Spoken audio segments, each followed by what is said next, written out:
There is a man who spent over 20 years studying power, not political power or financial power, the psychological mechanics of who gains influence and who keeps it. His name is Dacher Keltner, and he runs the Social Interaction Lab at UC Berkeley. After 2 decades of research, thousands of subjects, and hundreds of published papers, he reached a conclusion that surprised almost everyone, including himself. The people who rise to power are not the most aggressive.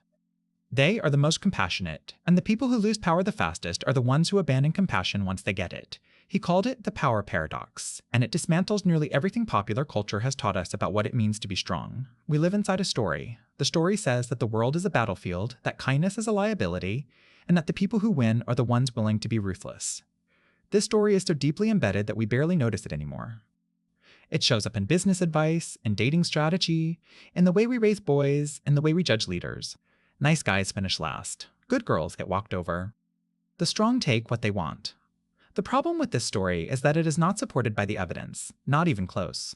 A comprehensive meta-analysis published in the Personality and Social Psychology Review in 2010 examined the relationship between agreeableness, assertiveness, and life outcomes across over 400 studies.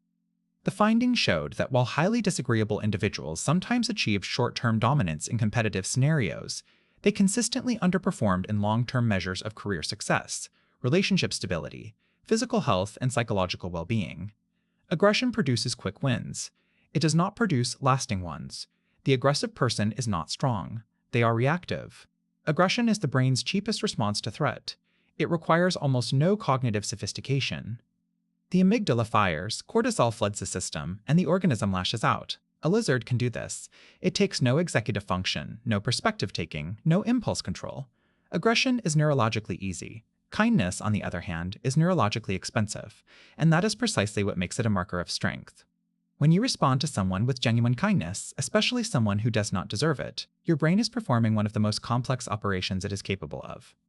It is simultaneously suppressing the reflexive fight response, modeling the other person's mental state, evaluating the long-term consequences of multiple possible actions, regulating its own emotional activation, and selecting a response that serves a goal beyond immediate self-interest. This is not softness. This is the prefrontal cortex operating at peak capacity. Neuroscientist Tanya Singer at the Max Planck Institute conducted a landmark series of studies using functional MRI to examine the neural basis of empathy and compassion. She found that empathy, feeling another person's pain, activates the anterior insula and anterior cingulate cortex, the same regions involved in processing your own pain. But compassion, the desire to alleviate that pain, activates an entirely different network: the medial orbitofrontal cortex, the ventral striatum, and regions associated with positive affect and reward. Empathy hurts, compassion heals. And the transition from one to the other is a cognitive act that requires training and mental strength. It is the difference between drowning with someone and throwing them a rope while keeping your feet on solid ground.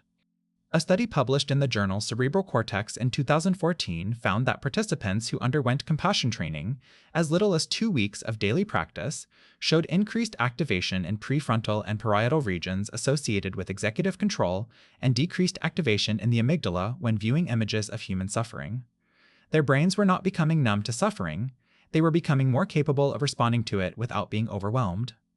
The practical truth, every act of genuine kindness, is a demonstration of cognitive power that aggression cannot match. Back to Dacher Keltner and his decades of research at Berkeley. His findings, published in his book The Power Paradox and supported by studies across cultures and contexts, reveal a pattern that repeats itself with striking consistency.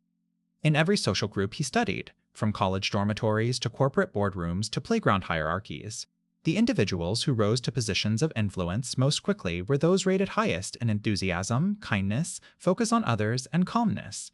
Not dominance, not aggression, not intimidation. The groups themselves elevated the most pro-social members. But here is where the paradox emerges. Once those individuals gained power, the very compassion that earned them their position began to erode. Brain studies showed that people in positions of power demonstrated reduced activity in the mirror neuron system, the neural network responsible for empathy and understanding others' perspectives. Power, quite literally, made them less capable of the kindness that got them there. The individuals who maintained power long-term were the ones who resisted this neurological erosion, who actively practiced empathy and generosity even when their position no longer required it. This is not a moral argument. It is an empirical finding, repeated across dozens of studies. Sustained kindness is the single strongest predictor of sustained social power. The takeaway cuts deep. Kindness is not what you do when you are weak. It is what the strongest people refuse to stop doing when they become strong. Western science arrived at these conclusions in the last few decades. Buddhist psychology arrived at them 2,500 years ago. In the Buddhist tradition, compassion, karuna, is not considered an emotion. It is considered an emotion, a practice, something that must be cultivated with the same rigor and consistency as physical training. The Tibetan Buddhist tradition includes a specific meditation called Tonglen, in which the practitioner deliberately breathes in the suffering of others and breathes out relief and compassion. It is, by design, one of the most psychologically demanding practices in any contemplative tradition. The logic is precise. Aggression is the mind's path of least resistance. Fear arises, and the mind attacks. Suffering is witnessed, and the mind looks away. These are default responses. They require no effort. Compassion requires the mind to override every one of these defaults, to move toward suffering instead of away from it, to respond with care instead of contempt, to hold discomfort without collapsing into it.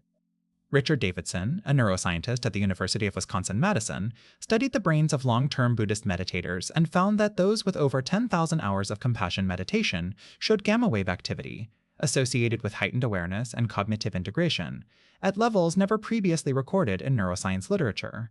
Their brains had been physically restructured by the practice of compassion. This is not mysticism. This is measurable neural architecture. And it is built through the disciplined, repeated choice to be kind when every instinct says otherwise. There is a conversation we need to have because it is the reason many people dismiss kindness as weakness. They are confusing kindness with people, pleasing. And these are not the same thing. They are, in many ways, opposites. People-pleasing is driven by fear. Fear of rejection, fear of conflict, fear of being disliked. The people-pleaser says yes when they mean no. They sacrifice their boundaries to maintain the approval of others. They absorb other people's emotions because they cannot tolerate the discomfort of someone being upset with them. This is not kindness. This is anxiety wearing a mask. Genuine kindness is driven by strength. The kind person has clear boundaries. They can say no and still care about you. They can disagree with you and still treat you with respect.